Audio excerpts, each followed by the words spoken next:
Okay, Arca at Charlotte. We're going to be at 16-1 for me. You can do whatever you want, of course. Same with the offset. And brake bias, I'm going to put all the way down. That'll be for late run. You're not going to need brake for the qualifying lap. So qualifying lap, I think, should be second lap here. I'm going to go fairly easy on the first lap, just not to heat up the tires too much. It just seems like the little bit of natural heat that gets into the tires by doing an easy lap 1, hot lap 2. It helps the grip in turn 1 and 2 especially. How we're going to be approaching these corners is we're actually going to take them a little bit easy on entry and then just try to keep the car stuck to the bottom right on the line. It's going to be very easy to try to go full throttle early and have the car slide up. That's not faster. We want the car just really grounded on the bottom and then go full throttle when we're able to know that if we go full throttle, it'll stick more or less to the line that it's on. So first lap here, I'm just going to run kind of easy. Early entries, not doing too much to the car, just getting a little bit of natural heat in the tire without overdoing it. If you're like half a second off of this turn, that's probably good. But then 3 and 4, we're going to want to run up at the top, full throttle. Almost hit the wall there. So out early and then back in early, get the car kind of pointed down the hill a little bit so that we don't hit the wall off exit. Should be a decent run. We slid the tires a tiny bit, but it shouldn't actually affect anything if we only did it that much. So now we're going to go half throttle on entry and then just try to get the car to stick on the bottom and then just try to keep it down here all the way and then finally full throttle when we want the car to slide up the track. Pretty good 1 and 2. Probably could have pushed a tiny bit harder. 3 and 4, same thing. A little bit tighter of an entry, so we're going to let off, get the car all the way to the bottom, just let it sit at the bottom here and then go full throttle off the corner. Going to get a little bit loose, but that's okay. It's going to come back to us. Would you look at that? I ran like the exact same lap time that I did on my testing lap before this. So, might be a little slow, but hey, we're consistent at least. So, basically what I was talking about in that lap is really all there is to it. Look at that 2,000 slip apart. That's pretty cool. So, going into here,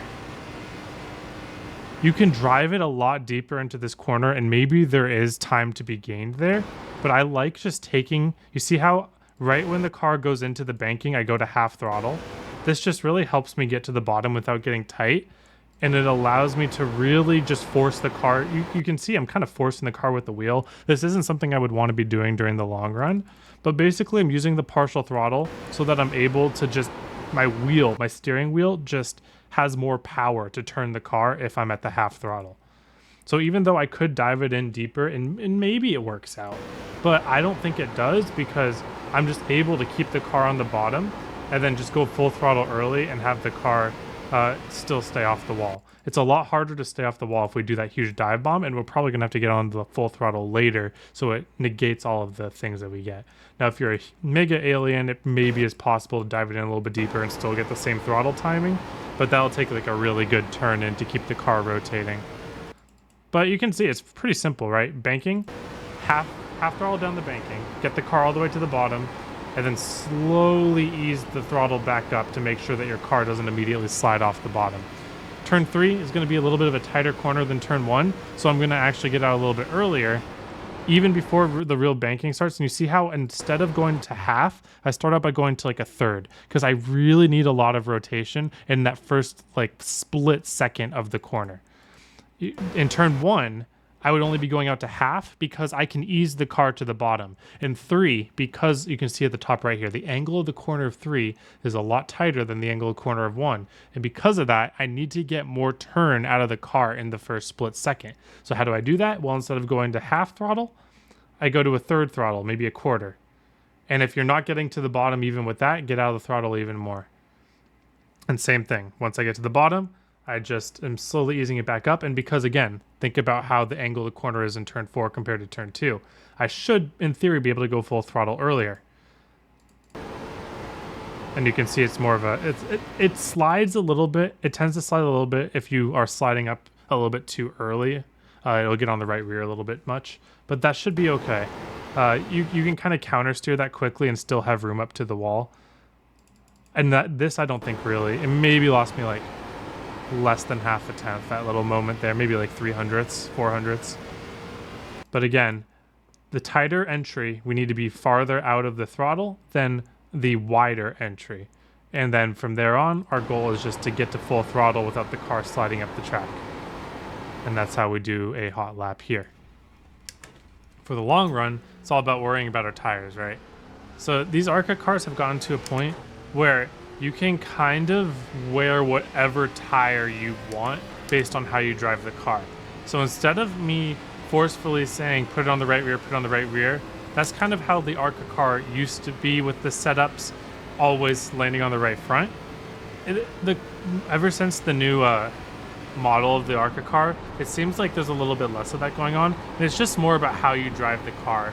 We want the car to be neutral. We want the car to be evenly balanced on each tire throughout every part of the corner. And how we do that is we're going to let off even a little bit earlier than we were before. Get the car to the bottom as early as we can, and then just roll it along the bottom. And then, oh, you see there, that was a little bit too quick of full throttle.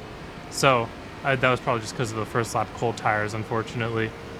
But if you're dealing with the car kicking out like that, then that's when you need to be smoother back to throttle. I thought I didn't need to be smoother back to throttle there, and I was incorrect.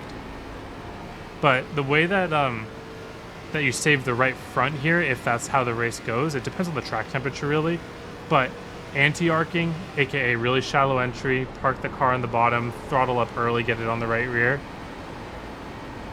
That line there is just how you save a buttload of right front. You see it's not the fastest in the world, but once you get a little bit of a gap, it's like pretty fine. It works especially good in 3 and 4 because you got to slow down for the entry anyways.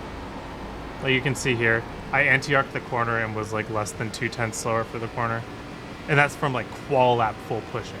Nobody's going to be qual lap full pushing, or at least no one smart is going to be. But it's the same ideas as what we were doing before. Usually how these go is anti-arcing is really good for the first, I want to say 15 laps, 20 laps maybe, and then you move into either a regular arc or sometimes the late apex works really well here. If your car is really starting to lose grip, then the late apex allows you to get as straight of an exit as possible, and that's what you want to prioritize, but you don't really want to be using that until late in the race. Sometimes people try to run the wall here. That really doesn't work at Charlotte in my opinion. I mean, it's close enough, but the bottom is just always better if you do it correctly. You can see how there really isn't much to it. Like, we're gonna go trail brake eventually in like 15-20 laps, maybe even 10. I think I've done races like this before where I've gotten in trouble because it gets to like lap 7 or 8 and I'm like, okay, I don't need a trail brake, but then it turns out that it would have been beneficial for me to. So like even here, let's see, if I get into the corner, use a little bit of brake. Yeah, see how the brake, even though it slows me down a lot, see how much it sticks me to the bottom? That's really good on tires. I think in the race, especially if I'm not under pressure, I'm gonna experiment with trail braking really early. Like this is lap, what, 4 or 5 in the run. Like that just really helps tires there. A little bit of a early throttle, which got me up the track and sliding the right rear a bit. But yeah, we'll do one more lap here and we'll see how we're wearing the tire.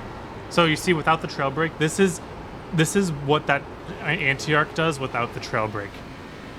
Without me like jacking the wheel or anything. So I really, you know what, the little brake tap is actually probably going to be very beneficial, especially after like lap 5 even. 3 and 4, looks like you can get the car pretty loose, which is really good. 1 and 2 might be a little bit harder. Feels a little bit more on the right front on the corner. 3 and 4 could be more on the right rear. Little brake taps in both corners should help you ground yourself to the line. At least shift the weight.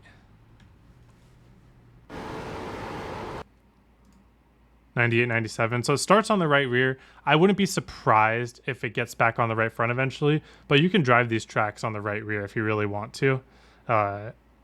And I would caution against it. I think staying neutral is the best way to go.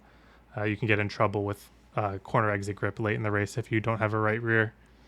But anyways, thank you all for watching. Hope you have a wonderful day. Hope to see you all on the track.